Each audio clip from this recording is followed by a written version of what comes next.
Hello everyone, welcome back to my channel. This is Ashita Virani.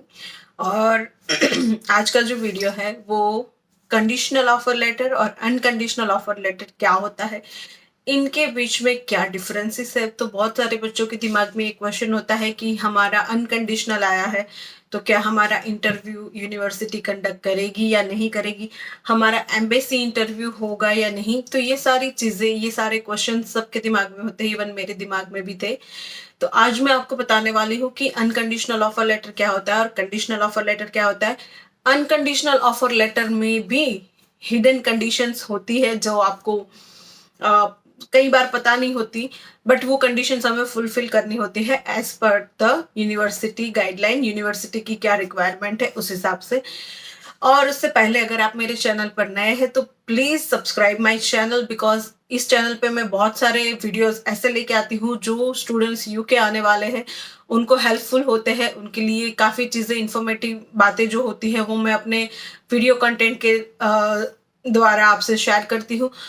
तो और बच्चों के साथ शेयर करिए जो यूके आने वाले हैं या आ चुके हैं, जिनको बहुत सारी चीज़ें नहीं पता होती। डेफिनेटली जब हम एक नई कंट्री में जाते हैं, नए होते हैं, तो हमें बहुत सारी चीज़ें नहीं पता होती और उसका एक ही सिंपल सा माध्यम होता है कि हम यूट्यूब के ज़रिए चीज़ें जानने की कोशिश करते हैं। लेकिन काफ़ी बार हमें गलत इन्फॉर्मेशन भी मिलती है, सही नहीं होती, या लोग ऐसे ही सिर्फ हवा में बातें फैला देते हैं। तो ये सारी चीज़ें हैं। लेकिन मेरे चैनल पे मैं बिल्कुल जो चीज़ें मैंने एक्सपीरियंस की है और मुझे 100% उसके बारे में श्योरिटी है, वही चीज़ें मैं एक्सप्लेन करती हूँ। So please subscribe my channel, like करें, शेयर करें, और इससे मुझे एक मोटिवेशन भी आता है कि मैं नए वीडियोस बनाऊं, नए कंटेंट्स बनाऊं, कि हाँ, लोगों को मेरी बातें इंफॉर्मेटिव लग रही है। सो लेट्स स्टार्ट कि first of all conditional offer letter university issue करती है तो कंडीशंस क्या होती है, वो कंडीशंस आपको कैसे मीट करनी है, और कैसे आप अपनी यूनिवर्सिटी से अनकंडीशनल ऑफर लेटर मंगवा सकते हैं। तो सबसे पहली प्रोसेस होती है कि हमें यूनिवर्सिटी में अप्लाई करना है। उसके बाद यूनिवर्सिटी डिसाइड करेगी कि वो हमें कंडीशनल ऑफर लेटर देगी या अनकंडीशनल ऑफर लेटर देगी। अगर सॉरी कंडीशनल ऑफर लेटर हमें वो प्रोवाइड करती है तो उसमें कंडीशंस होती है कुछ इस तरह से। पहला आपका होगा इंटरव्यू। इंटरव्यू कंडीशंस होती है, कई सारे बच्चे एमओयू, मतलब उनका इंस्ट्रक्शन कौन सा है, मीडियम ऑफ इंस्ट्रक्शन, एमओआई के बेस पे एडमिशन लेती है तो उनके भी इंटरव्यूज होते हैं। कई सारे बच्चे हैं जिन्होंने आइल्स दी है, कई सारे हैं जिन्होंने पीटी टॉफेल दी है, और उसके जरिए वो यूनिवर्सिटी में अप्लाई करते हैं कि हाँ, मैं एक फॉरेन कंट्री में पढ़ाई के लिए जा रहा हूँ तो मैं एलिजिबल हूँ, मेरी इतनी इंग्लिश पक्की है कि मैं उस कंट्री के अंदर सर्वाइव कर सकता हूँ। मैं अपना जो भी बातचीत है या फिर प्रोफेसर मुझे जो भी पढ़ाएंगे वो चीजें मुझे समझ में आ जाएगी। और यही चार चीजों की टेस्ट होती है, चाहे आइल्स, पीटी, टॉफेल या कुछ भी आप एग्जाम दे दे जो आपकी यूनिवर्सिटी एक्सेप्ट करती है, right. Listening, reading, writing and speaking, कि आपको बोलना भी है, आपको लिखना भी आना चाहिए, आपकी रीडिंग अच्छी होनी चाहिए, और आप से जो बंदे बात कर रहे हैं, आपके प्रोफेसर जो बोल रहे हैं, वो आपको लिसनिंग भी समझ में आनी चाहिए, तभी तो आप अपना कोर्स जो है वो क्लियर कर पाएंगे। तो ये कंडीशंस होती है और उसके लिए आपका होता है इंटरव्यू। तो इंटरव्यू आई गेस अब सभी यूनिवर्सिटी में मैंडेटरी हो चुका है। यूके की किसी भी यूनिवर्सिटी में आते हैं तो सबसे पहले आपको कंडीशनल ऑफर लेटर दिया जाता है कि जैसे ही आपको इंटरव्यू क्लियर करना है और आपको अनकंडीशनल विद इन 2 days या फिर विद इन 1 week आपको प्रोवाइड कर दिया जाता है। एक कंडीशन होती है इंटरव्यू की जो मैंने आपको एक्सप्लेन कर दी। दूसरी कंडीशन ये होती है कई सारी यूनिवर्सिटी कि आपने इंटरव्यू क्लियर कर लिया, आपको इंटरव्यू क्लियर हो गया, ऐसा मेल भी आ गया, लेकिन उनकी ये कंडीशन है कि कुछ फीस की अमाउंट, एक टोकन मनी हम बता सकते हैं कि हमने एडवांस में पे किया है। जैसे मुझे कंडीशनल ऑफर लेटर आया था मेरी यूनिवर्सिटी से, एक तरह से अनकंडीशनल था, बट सिर्फ कंडीशन यही मेंशन थी कि मुझे बस फीस पे करनी है। तो आप जब फीस पे कर देते हैं एक फिक्स अमाउंट, जैसे हम मान ले कि 2,000 पाउंड आपको पे करना है, तो वो 2,000 पाउंड जब आप पे कर देंगे, आप अपनी सीट रिजर्व करवा लेते हैं यूनिवर्सिटी में, ताकि यूनिवर्सिटी वो सीट किसी और बच्चे को ना दे। उनको अपना कोटा पता होता है कि हमें बस इतनी सीटें फुल करनी है, उसके बाद हमें किसी को एडमिशन नहीं देना है। तो उस हिसाब से, और अगर ज्यादा एडमिशन हो जाते हैं और सीट अवेलेबल नहीं है तो वो आपको डिफर कर देते हैं नेक्स्ट सेमेस्टर में। तो ईजी है। अगर आपका इंटरव्यू क्लियर हो गया है, आपको अनकंडीशनल आ गया है, बट फीस पे करने में लेट हो गया या फिर सीट्स फुल हो गई, तो आपको डिफर दे देते हैं, उसमें टेंशन वाली कोई बात नहीं। तो दूसरी कंडीशन ये हो सकती है कि आपको फीस पे करनी है। तो मेनली ये दो कंडीशंस होती है। तीसरी कंडीशन ऐसी होती है कि आपने अपना मीडियम ऑफ इंस्ट्रक्शन के थ्रू आपने यूनिवर्सिटी को एप्लीकेशन दे दी, यूनिवर्सिटी ने आपकी एप्लीकेशन एक्सेप्ट कर ली, बट यूनिवर्सिटी की ये कंडीशन होती है कि आपको पीटी, आईएलटीएस, टॉफल या कोई भी इंग्लिश प्रोफिशिएंसी टेस्ट देनी है। और एल्स अगर आप ये तीन नहीं देना चाहते तो यूके में ये रूल है, यूके की हर एक यूनिवर्सिटी का अपना खुद का एक सिस्टम है जिसमें वो आपकी इंग्लिश प्रोफिशिएंसी चेक करते हैं कि आप एलिजिबल है हमारी यूनिवर्सिटी में पढ़ने के लिए या नहीं। तो आप वो एग्जाम भी दे सकते हैं, उसकी कोई अलग से फीस होती है, वो हर एक यूनिवर्सिटी वाइज अलग अलग होती है। कई कई सारी यूनिवर्सिटी में 1000 पाउंड, 700 पाउंड, 1500 पाउंड के आसपास होती है।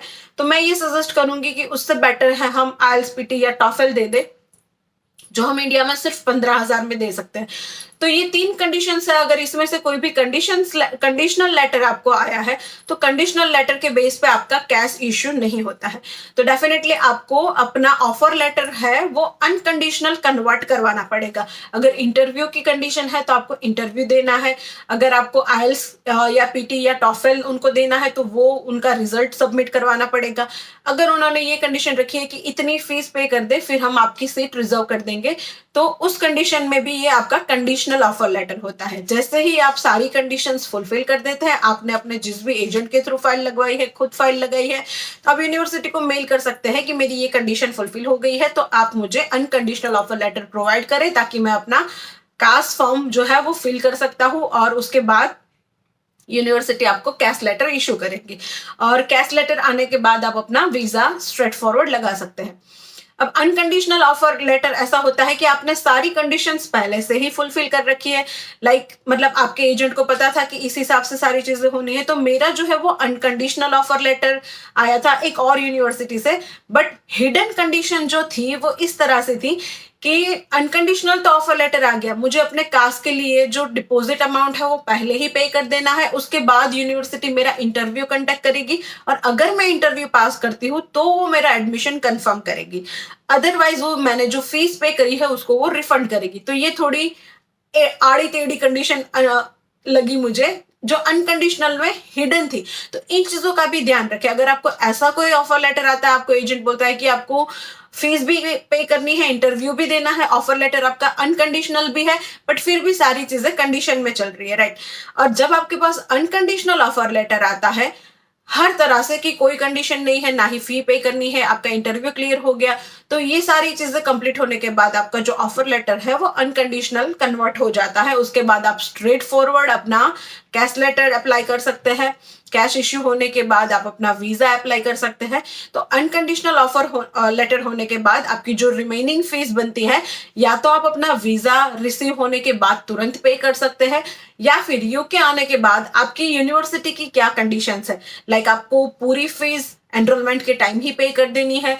बहुत सारी यूनिवर्सिटी में इंस्टॉलमेंट सिस्टम है, मेरी यूनिवर्सिटी में भी है कि हम हमारी जो फीस है वो इंस्टॉलमेंट में पे कर सकते हैं। तो मतलब 50% तो मैंने वहां से ही पे, 50% से ज्यादा मैंने वहां से ही पे करके रखी थी। मेरा जो कंडीशनल ऑफर लेटर आया था वो ये था कि 7,000 पाउंड मुझे पे करना है, लेकिन वो पे करने के बाद मुझे पता चला कि मुझे इंटरव्यू देना है, इंटरव्यू क्लियर करना है, उसके बाद ही मुझे अनकंडीशनल मिलेगा, उसके बाद ही कैश मिलेगा। तो ये चीजें भी होती है। तो मेरे केस में ये था कि एक तरह से अनकंडीशनल था, बट कंडीशन थी कि भाई फीस भी पे करो और इंटरव्यू भी दो। जबकि मुझे मेरी एजेंट ने ऐसा बताया कि कुछ यूनिवर्सिटीज ऐसी है जिन्होंने आईएलटीएस दिया है, उनका वो इंटरव्यू कंडक्ट नहीं करती क्योंकि उनको आईएलटीएस दिए हुए स्टूडेंट जेन्युइन लगते हैं, क्योंकि आईएलटीएस में स्पीकिंग जो होती है वो फेस टू फेस होती है। आपकी रीडिंग, लिसनिंग, राइटिंग वो एक सेंटर पे जाके होती है, जबकि पीटी, टॉफल इसमें यह है कि आप घर बैठे दे सकते हो। डियोलिंगो जो है वो घर बैठे दे सकते हो। बहुत सारे बच्चे चीटिंग भी करके देते हैं कि भाई किसी और से दिलवा ली या चीटिंग से पास हो गए, ये चीजें होती है। तो आइल्स वालों को शायद वो इंटरव्यू ना ले, ऐसा मेरे एजेंट ने मुझे बताया था। लेकिन बाद में उनको भी पता चला कि नहीं, यूनिवर्सिटी इंटरव्यू तो कंडक्ट करती है, क्योंकि कई बार ऐसा होता है कि बंदे ने प्रोफिशिएंसी बहुत अच्छी दिखा दी, लेकिन जब इंटरव्यू कंडक्ट करते हैं तब पता चलता है कि इनका इंटरव्यू क्लियर नहीं हो सकता।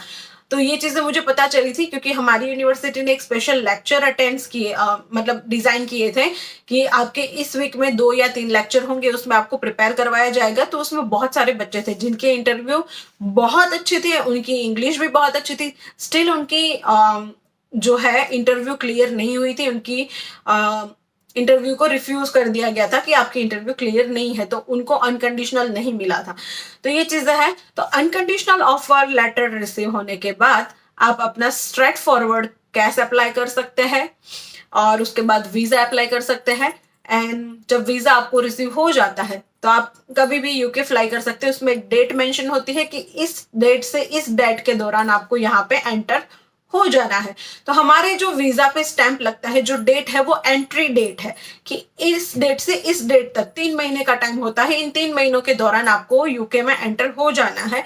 और आपका जो वीजा स्टैंप है वो यहाँ पे लाइक आपको जो बीआरपी रिसीव होता है, उस बीआरपी के ऊपर आपकी वीजा एक्सपायरी डेट लिखी होती है, ना कि आपके पासपोर्ट पे जो स्टैंप लग के आता है उसके ऊपर। तो ये मेनली डिफरेंस है। कंडीशनल लेटर आता है, उसमें आपको सारी कंडीशंस फुलफिल करनी है। वो कंडीशंस फुलफिल करने के बाद आपका ऑफर लेटर है वो अनकंडीशनल हो जाता है। तो अनकंडीशनल होने के बाद आप अपना वीजा अप्लाई कर सकते हैं। लेकिन कई बार हिडन कंडीशंस भी होती है, जैसे मेरे केस में थी और मुझे बाद में पता चला था। तो ऐसा भी होता है। तो आप अपने एजेंट से क्लियरली पूछ ले किस तरह से है, या पूरी जानकारी ले ले अगर उनको भी नहीं पता है तो शायद आपको ये हिडन कंडीशंस के बारे में एडवांस में ही पता होगा। तो आप अपने पास जो भी चॉइस है, दूसरी कोई यूनिवर्सिटी से ऑफर आया है, आपको कहाँ पे एडमिशन लेना है, ये आप फिक्स कर सकते हैं। तो आई थिंक मैंने अच्छे से समझाया कि अनकंडीशनल और कंडीशनल क्या होता है। और अगर आपको वीडियो अच्छी लगी तो प्लीज लाइक करें, शेयर करें, सब्सक्राइब करें मेरे चैनल को, ताकि मुझे और मोटिवेशन मिले। और फिर से मिलूंगी मैं ऐसे ही बहुत अच्छी वीडियो के साथ आपसे। तब तक tata bye bye, see you.